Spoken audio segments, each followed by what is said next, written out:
Det, jeg vil sige her til formiddag, det kommer til at få store konsekvenser for alle danskere.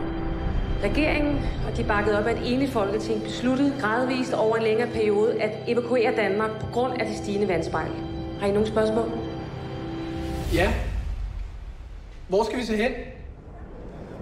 Believe me when I say leaving is the only way. Alle har deres penge i fast ejendom, og det bliver ingenting værd lige pludselig. Man kan jo ikke sælge ejendom i et land, som folk skal flytte ud af. Altså, hele min familie er i Finland. Vi skal op til hele min familie. Hold fast, imens dit hjerte endnu har blod og varme. Om lidt er vi forsvundne. Som boblerne i bækken. Nu giver du mig de penge, der står på min konto. Og de her mennesker, de venter på, at vi betaler deres løn.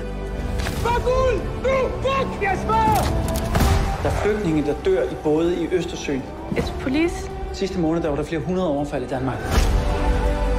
Jeg ved, hvad der kommer til at ske for verden. Det kommer til at blive ret vildt. Min mor den ene vej. Min far den anden vej. Du er en helt tredje. Sig farvel nu, far. Nej, Laura, please. But there is hope. What if your generation can change everything? Farvel, Danmark! Jeg elsker dig! Er I klar til verden? Er I klar til verden? Vi skal bare gå!